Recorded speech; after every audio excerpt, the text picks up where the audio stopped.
Bells and Whistle Sport in association at IQ Boxing and Safer Training Solution. It's your boy Nando. I'm here with Jermaine. Two special guests live from Dillian Whytes training camp in Portugal. Got John Harding Jr. The one and the only English champ.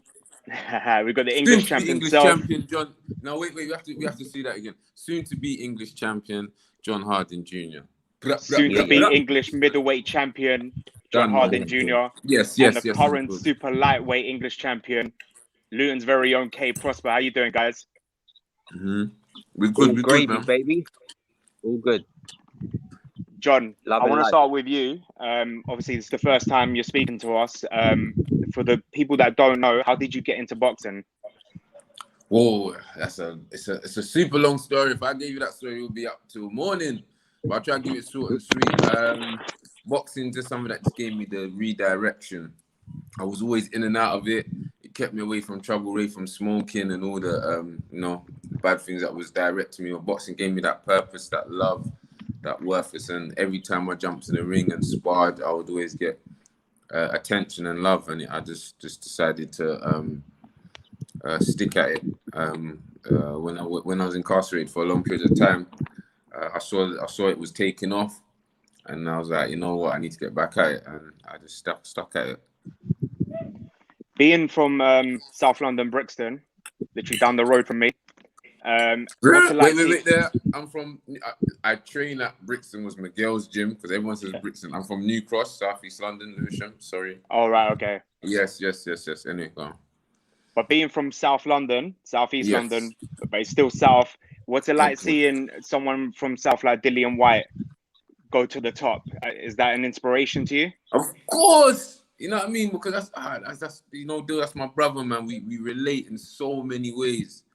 You know what I mean? We gel in so many ways. So to see someone like him from the ticket seller trying to sell tickets, you've changed. Same with him. He's come from that kind of street background, and to commit himself to the sport and not give up and train vigorously as he does, it's something else, man. So it's just it's just a proud moment for me to watch him even just warm up to spar rounds, or the way that he deals with the fights. I've seen him in the change rooms, go into the main event, and I'm watching everything, how he deals with it. It's just, I couldn't wish for something better, so it's beautiful. And now you're training with him, so that's so surreal. Yeah, sometimes I do, because he's just, he's like a brother to me, more or less, man. So it's like sometimes it becomes normal. And there's times that I reach back to some people and they're like, "Wow, you're with Dill, you're sort of close." And they pinch myself, realize and think, you know what, I've come a long way. And 100%, man. It's just absolutely a blessing, man. Just to actually to watch someone who just wants to be the best, the number one, and seeing what they do to get there is out of the norm, man. Being with Dillian, like seeing how Dillian is, and he's with Jav. He reminds me of so much of Jav's fighters, like K, like Super, Yassi Boy. They'll fight anyone, and that's Dillian. He's a warrior. That's the respect. I have so much respect for that guy. That's why we click. That's why we click like nothing before. John to the list, man. You got to add John to the list as well now. Yeah. That's why we all click. That's why we're all unstable like that. We all clicked. It was all meant to be. I believe highly in God, so I believe it was all fell into place, man. You know what I mean? I'm with brothers like K Prospere and everyone else in the gym, Yusuf, Super. They're like brothers to me as well, man. I haven't known them long, but it feels the way that we gel and the way the things that we want, the way we just don't care about who's next. We just want it, and we train rigorously hard. It's just, you know what I mean? It's just like a one movement that we've got here, man. This is a beautiful thing, man. Amazing. Yeah, I hear that, man. I hear that. I want to ask a question, obviously, to you, John. Obviously, I was there your last fight when you fought on the K's title defense in Luton. You got a knockout win that night. What was it like fighting on the card that night? And what was the atmosphere like? Because it's such a small hall event like that. The atmosphere was just roaring. So what was it like? What was the spirit like fighting on that undercard? It was beautiful, man. It was a beautiful thing. Luton is a beautiful place. All the people were just wonderful to me. They were welcoming. Everyone left, right, and center was just welcoming. So for me, I didn't take it just as a small show, though I've been on the bright lights, but it was just it was amazing, the atmosphere, man. It was so good, just the people, and having people watch closely to watch you actually perform, and to execute off like that. I'll definitely love to do another show there. Definitely, man. I'll definitely be there again, man. Yeah. John, I want to go back to the 2nd of August 2019, the night that changed everything. You took a fight last minute against Jack Cullen. Despite the result of the fight, you gained the respect of the boxing world, and so many people recognized who you was after that fight. Did you think that, despite winning or even losing, did you ever imagine that so many people will be tweeting your name and knowing who you are after that fight? No, I didn't. I was just hell bent on just trying to get my weight down and win. That was it, and it was just like I just thought, in my head it's this opportunity. I don't, there was people mandatory that said no. And I said, what? Yeah. And, people like, right, it's a short time. I'm just like, yeah, I'll get down. I'll get my weight down. I'll get down. It was a different experience, like having the bright lights, the pressure. You come in, they're booing you. You know what I mean? It's like, ooh. And then and I could just remember going, and I just fought with my heart out, man. Like, my energy was gone. I was just throwing my heart out. And then, coming out the ring, I'm hearing cheers. And that was a bit confusing, but I was just in the zone, like,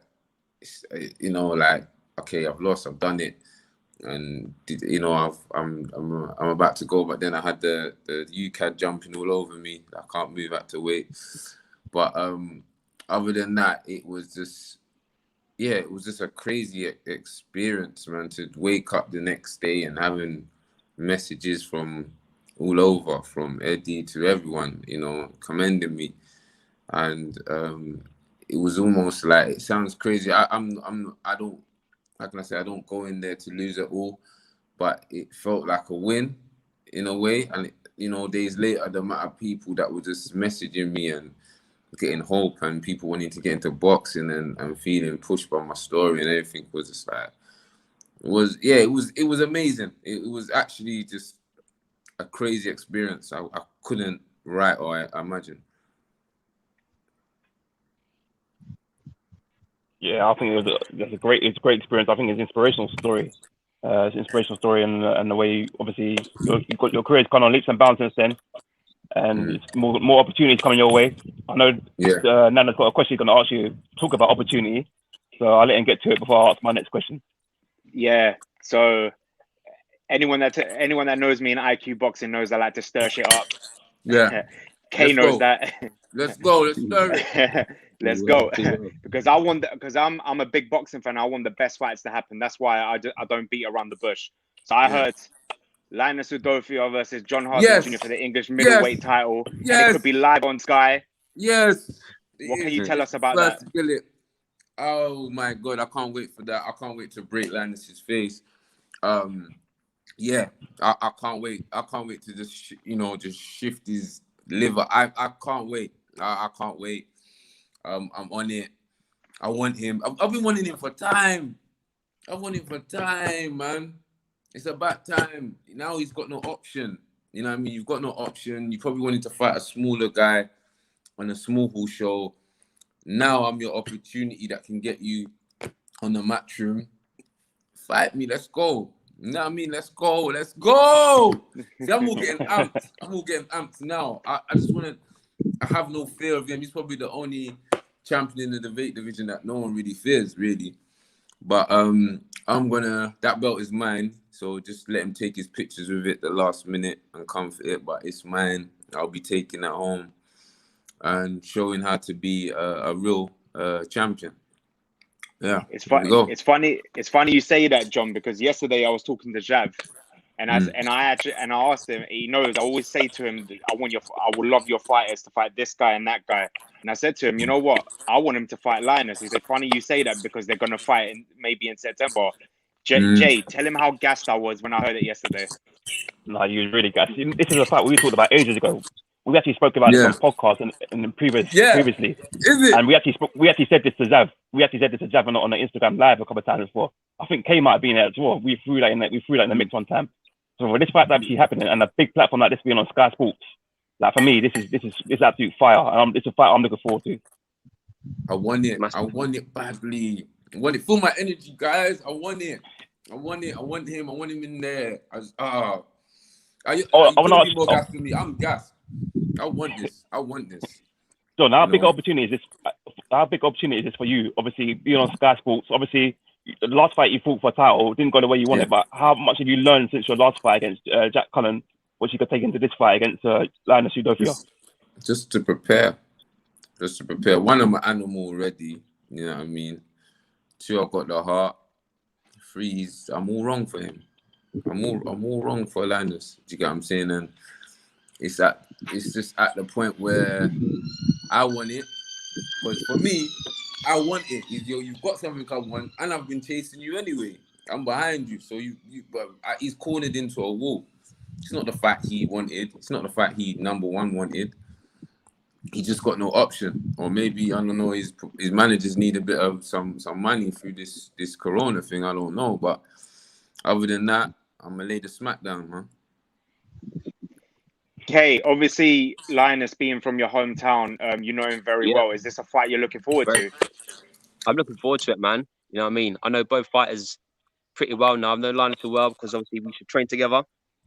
But you know what I mean? All I can say is I'm Team IQ, and IQ got to take over. So I've been seeing the work. With Pess. Me and Pess have been getting in work. Pess is a strong kid. Obviously, he's heavier than me. So I'm on my toes, you know what I mean? Because he's on my ass, and I don't want to get caught with them big shots. So I know what he's bringing to the table. I see how hard he's been working. And you know what? It's going to be a hell of a fight. But I'm Team IQ all the way. So that means you know what's happening. And I know what's happening. We know. And the new. Can't wait for that. Nah, okay, amazing fight. I wanna talk about your last 11 months because even though there's been an epidemic going on, it hasn't been a bad 11 months. English Not title, for me, nah. Defended it at your hometown, and now you're training at Dillian Whyte's training camp. How surreal was that? It's mad. I couldn't really ask for more. Obviously, I still want to be active this year. I still want to get 1-2 fights in. But if you would have said I would win the English, defend it, and then get to train around the people that I'm training with, I would have snapped your arm off, you know what I mean, real quick. So let's hope that the end of the year can be even better, and I get one of these Matchroom fighters, and like Pest referred to, we can lay the smack down. Mm-hmm. Beat them with the belt. All over the shop.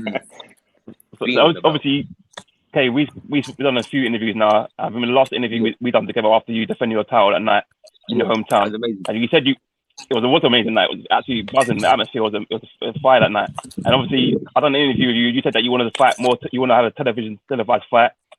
So obviously now, John's got a fight coming up. It's going to be on TV. You've had fight camp last couple of weeks. Matchroom, and you had BT Sports, a few fighters fighting on BT Sports. How big is that for you in terms of how much, when you watch these fights, how much is it that you want to actually be involved in these sort of fights? Do you know what? As soon as they started to say fights were coming back and it was going to be here, there, and everywhere, I was just like, good, we'll make it happen. I want to fight on one of these shows. I don't care who it's against. I just want to get on these fights so I can keep building. I keep my momentum going. But unfortunately, I wasn't able to book a slot. But Eddie's been talking, and he's been saying there's a guy named Dalton Smith, who everyone must have saw win by KO the other day. I want it. He's not who I want. I want people better than him, but I just need exposure. And if he's there, I'm taking it with both hands, and I'll show him levels. Okay, you literally just answered my question because I was going to say who's next because you've called out a few people, and I put there Dalton Smith, Sean Dodd. Yeah. The one I want to see is Robbie Davies Jr. Yeah, man. Well, obviously, Robbie Davies Jr. is a caliber fighter. He's much higher in the rankings, but I just don't think they want that kind of fight. I think they think risk reward. what's the point of me fighting him? But Dalton Smith, if he does beat me, it pushes him to a next level. So I think that's a more feasible fight. But obviously, I want the best fight I can get ASAP. So any of them names you mentioned, I want. I just want to fight on TV and just show the world what I've got. Because obviously, small ball shows are amazing and it's good to build your rep. But in order for you to push on to the next level, you need the exposure. So I want to knock out somebody on TV. That's all I want. No bigger exposure than a Matchroom fight, innit? No bigger exposure than Sky Sports. That's what's up, man. Obviously, Matchroom is the best organization, I would say. So if I can get that, I'd be over the moon. What would be amazing if you and John are on the same undercard, both fighting on Sky. And that's what's up. That's why I'm training now. I've come over here and I've had 2 solid weeks of training. And the thing is, you've got to remember, I've come over here just ticking over. Do you know what I mean? Not really having pushed myself. There's no sparring and stuff. I've come here. Pes has been training for a good while. He's fit. You know what I mean? He's strong.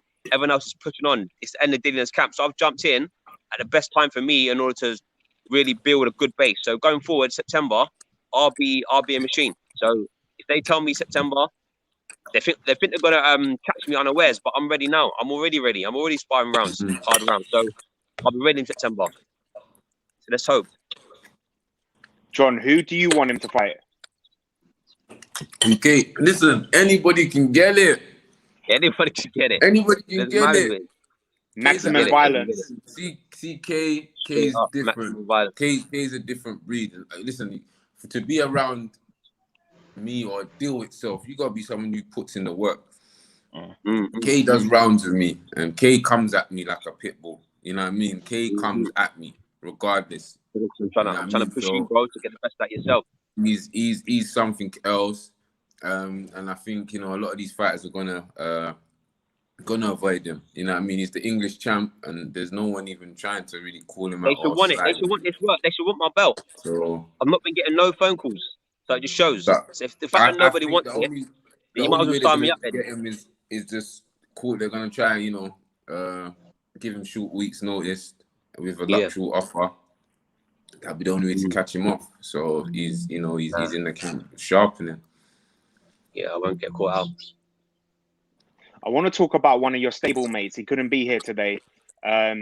Just like you guys, a future world champion, Super User Kamari. Super User. Super. That's my brother there. That's my brother. Very talented guy. Guy. Future world champion as well. Who would you guys love to see him fight? Ooh, that's a good one, man. That would be fire. Yeah, obviously, you know that. You know what I mean? Josh Warrington's a high grade. He's number 1, number 2, whatever in his weight class. But I honestly believe, in due course, Youssef can beat these kind of guys. Youssef will be a world champion. He's got a heart of a lion. He's got all the skills he needs. I mean, he's got an amazing coach. And bruv, like anyone that sits on Youssef, they're gonna feel it. Now you know what I want. I think that would be good for him. He fought other than that. I think he took a shocking loss though. John O'Carroll.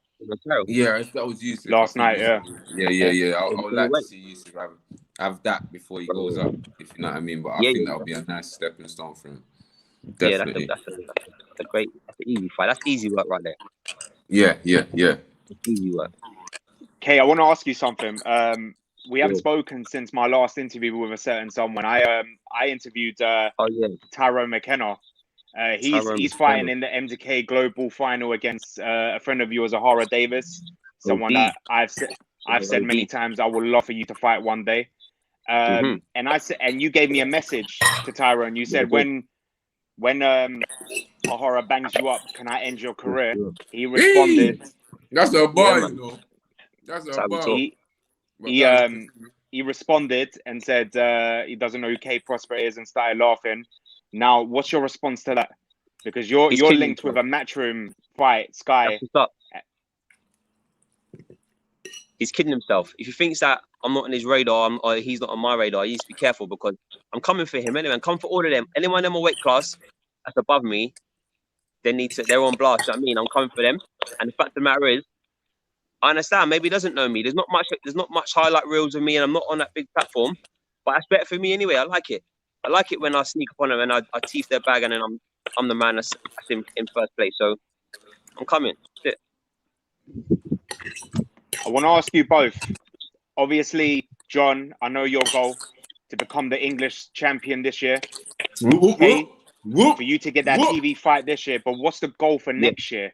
What would you like to do next year, realistically? More belts, baby. More belts. Yeah. Keep pushing on. I think there's European honours. You know what I mean? If I can get, I know that Key Minutes Brown is fighting Phil Bowers in September. So hopefully I can get that fight early next year at some point. And then push on for European honours. Anthony Yidit, he's a guy that's got the belt. And that's the easy winnable fight for me. But I just need the platform. So I'm just hoping just to keep pushing on and keep winning major honours. You know what I mean? That's what we're on. Like you. For me, I say, British or international will be more like the step for next year. 2020, I really wanted a busy year. I was trying to just get fights left, right, and center, man. I didn't care if they were small or big shows. You know what I mean? And for this pandemic, that slowed us down. I'm hopefully things, we can. If it's going to be behind closed doors for the older 221, we don't know. But that's the aim, man. We've mentioned like 4 opponents for K. You've obviously you got your beef with Linus, but after Linus, I know we shouldn't look past our opponents, but who else have you got your eye on in your division? Is there someone that you really would love to fight next year?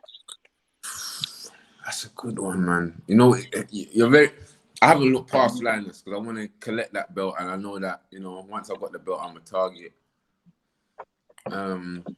But right now, like I said, I'm aiming for the belt. So it's like British title. I know Liam Williams is holding it, or an international title, whatever's available, whoever's the holders, I'm coming for them. Before we go, I know what the answer is going to be, but I would like us to talk about a little bit about this Saturday's big fight. I think after the AJ fight, I think this is what is probably his toughest opponent, but it should be realistically easy work for Dillian. He's looking in great shape, the best shape I've ever seen in his career. He is looking trim. How do you guys see this fight? Boy, listen. Let me get into. Hey. See what Dill's gonna demonstrate. Oh man, what I can't even get. What you're gonna see of Dill? You're gonna be glued. Like as if like a little fat kid watching chicken cooking in the oven and he can't eat it, and he's just like that. That's gonna be seeing the boxing skills. Woo. Hey, this one. Everyone knows Dillian's about maximum violence, and he's got the heart of a lion. But now with teaming up with Jab, people need to understand how much Jab's going to add to his game and how polished Dillian's going to look. It's going to be maximum violence, but it's going to be educated violence as well. So it's going to be a great. That's the one there. Itself. Because what Dill I've noticed a lot of people don't. I don't know, like what they've seen of his fights. You don't understand the IQ Dillian has. I know because I've done many rounds with Dillian as well, and it's like sometimes the way he reads stuff and his IQ and the things he switches, the little stuff that he sets up in the ring, brilliant, and I think Povetkin is perfect for it. Yeah, but I think Povetkin's going to bring some heat. Yeah, and I think that's why you're going to see the best of Dillian, because Dillian knows this ain't no walkover. Povetkin's got bombs in his hand, so it's going to be a great fight, man. People should tune in. Yeah, they're labeling it the battle of the left-handers, which is frightening because both of them got punching power in their left hand, and it's going to be, like I said to Nando, this is not going 12 rounds. This is going to be a knockout. No way. Dillian said it anyway. Dillian said he's going to stretch him, so we'll see. I want a prediction from you guys though. What rounds? Ooh. I'm going 6th round knockout. 6th round knockout for Dillian Whyte. I'm going round 10 KO because I feel like he was gonna break him down. Beautiful boxing and break him down, and then round 10 KO. Jay? One question I want to ask. I'm gonna go for Dillian to knock him out in the 7th round. I'm going with 5th round. Yeah, 5th round. One thing I want to ask you guys. Yeah. One thing I want to ask you guys is obviously there's been talk about obviously Dillian fighting the winner of Fury Wilder, and obviously they pushed it back to maybe next year. What do you guys make of that? Do you think that Andy Joshua should be anywhere near fighting Fury next? Listen, because it's all about to the right way. Obviously, should be Dillian. We know that, yeah. That's just me being not as in being my manager, brother, friend, whatever. By right, it should be Dill.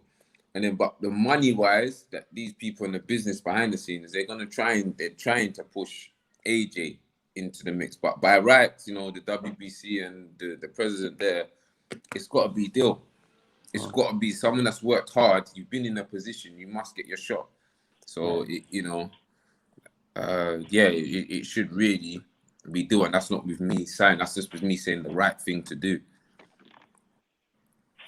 Yeah, I totally agree. Obviously, I totally agree. I mean, obviously, it's been a long time coming now in terms of getting a world title shot, and the fact that they're making fights now which fans don't really want to see. I think real fans want to see Dillian Whyte get his title shot. He's been waiting that for a long, long time. He's been going about his work the right way, and I think he deserves his title shot now.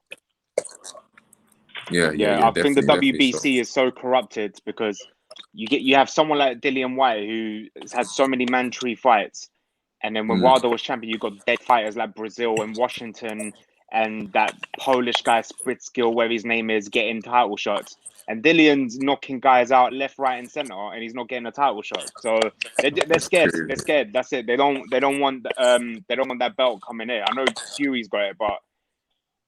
Yeah, because it's a business now, isn't it? It's a business. You can get they can get easy money. Then why are they gonna risk it? That's who you can think of as a business. They're thinking a business plan. Why am I risking it when I can get easier money from fighting someone easier? You know what I mean? So I get that, but Dillian sells out a Sky Boxer for his non-title fights. Exactly. So imagine if he was champion. Exactly, but that's the world we're living in at the moment, man. Yeah. Champ, it's been a pleasure talking to you. I hope we can meet soon, and hopefully just before the Linus fight, we can sit you down for an interview. Don't worry, when I get that belt, I'm coming to you guys first. I'll be sitting there across my chest like coming to America. You know, King Jaffe Jofa with the lion there. Yes, I have taken Linus's head off. And left it in the ring. We got a radio show on DAB now, so hopefully we could get you on the radio show very soon. Of course, man. I'm there, man. Anytime you got my number, hit me up, man. It's been a pleasure. God bless you guys, man. Thank you for interviewing me. Thank you very much. Thank you. God bless, man. Stay safe, and whenever you come back to the UK, have a safe flight, bro.